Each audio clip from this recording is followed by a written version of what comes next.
రాజకీయాల్లో గణనీయమైన మార్పులు వచ్చాయి. సోలోగా పాలిటిక్స్ చేస్తామంటే కుదరదు. కుటుంబ సభ్యుల అవసరం కీలకం. అది లేకే జగన్ ఈసారి ఓడిపోయారు. అందుకే ఇప్పుడు జాగ్రత్త పడుతున్నారు. వైఎస్ భారతి ప్రత్యక్ష రాజకీయాల్లో అడుగుపెట్టనున్నారా? నేరుగా రంగంలోకి దిగనున్నారా?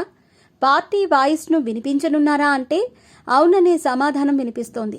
షర్మిల కాంగ్రెస్ రాష్ట్ర అధ్యక్షురాలిగా ఉన్నారు. గట్టిగానే వాయిస్ వినిపిస్తూ వచ్చారు. వైసీపీ ఘోర పరాజయానికి ఆమె ఒక కారణం. ముఖ్యంగా వివేకానందరెడ్డి హత్య కేసులో ఎంత నష్టం చేయాలో అంతలా వైసీపీకి చేశారు. ఓటమి తర్వాత కూడా వైసీపీని విడిచిపెట్టడం లేదు. సోదరుడు జగన్ వ్యక్తిగతంగా టార్గెట్ చేస్తున్నారు. ఇప్పటికీ వైసీపీ వైఫల్యాలను ఎండగడుతున్నారు. అధికార పక్షంగా కూటమి ఉన్నా విపక్షమైన వైసీపీని మాత్రమే టార్గెట్ చేస్తున్నారు. అయితే వైసీపీలో ఆమెను ఎదుర్కోవటం ఎవరి తరం కావటం లేదు. గతంలో సజ్జల రామకృష్ణారెడ్డి కౌంటర్ ఇచ్చేవారు. తర్వాత ఆయన సైలెంట్ అయ్యారు. ఇప్పుడు పేర్ని నాని ఎదుర్కొంటున్నారు. ఆమె దూకుడు ముందు నాని కౌంటర్ పనిచేయటం లేదు. దీంతో జగన్ పునరాలోచనలో పడ్డారు. షర్మిలను అలానే విడిచిపెడితే మొదటికే మోసం వస్తుందని, వైసీపీని బలోపేతం చేయడం కష్టమని భావిస్తున్నారు. అందుకే ప్రత్యామ్నాయంగా మహిళా నేత కావాలని భావిస్తున్నారు. బయటి వారైతే ఇబ్బందికరమని, తన సతీమణి భారతి అయితేనే సరిపోతారని ఒక నిర్ణయానికి వచ్చినట్టు తెలుస్తోంది. వైఎస్ రాజశేఖర రెడ్డి కోడలిగా, జగన్ భార్యగా ప్రజాక్షేత్రంలో అడుగుపెడితే ప్రజలు ఆహ్వానిస్తారని భావిస్తున్నారు.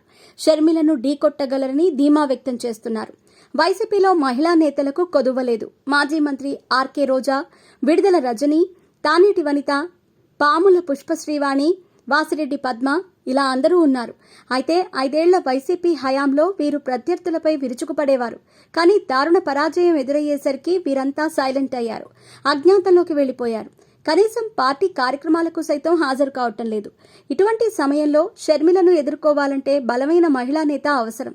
జగన్ను పాత కేసులు వెంటాడుతున్నాయి. అక్రమాస్తుల కేసుతో పాటు బాబాయ్ వివేక హత్య కేసు కూడా తెరపైకి రానుంది. న్యాయస్థానాలు కూడా చాలా వేగంగా స్పందిస్తున్నాయి. రోజువారీ విచారణ చేపట్టాలని ఆదేశాలు ఇస్తున్నాయి. ఈ 5 ఏళ్లలో చాలా రకాల పరిణామాలు ఉంటాయి. జగన్ చుట్టూ వివాదాలు నడుస్తాయి. ఒకవేళ జగన్ అరెస్టులు జరిగితే పార్టీని నడిపించే నేత అవసరం. అందుకే భారతిని సిద్ధం చేయాలని జగన్ ఒక నిర్ణయానికి వచ్చినట్టు తెలుస్తోంది. ప్రస్తుతం షర్మిల కాంగ్రెస్ పార్టీలో ఉన్నారు. రాష్ట్ర అధ్యక్ష పదవిలో ఉన్నారు. చాలా దూకుడుగా వ్యవహరిస్తున్నారు. ముఖ్యంగా వైసీపీని టార్గెట్ చేస్తున్నారు. అదే సమయంలో జగన్ అడుగులు ఇండియా కూటమి వైపు పడుతున్నట్టు వార్తలు వస్తున్నాయి. కాంగ్రెస్ కు స్నేహహస్తం అందిస్తారని కూడా తెలుస్తోంది. ఇటువంటి సమయంలో షర్మిలకు ప్రత్యామ్నాయంగా భారతి ఉన్నారంటూ చూపేందుకు జగన్ ప్రయత్నాలు చేస్తున్నట్టు సమాచారం.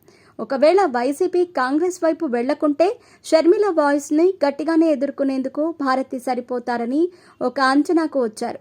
బయట వారి కంటే కుటుంబ సభ్యులతోనే షర్మిలకు చెప్పాలని జగన్ భావిస్తున్నారు.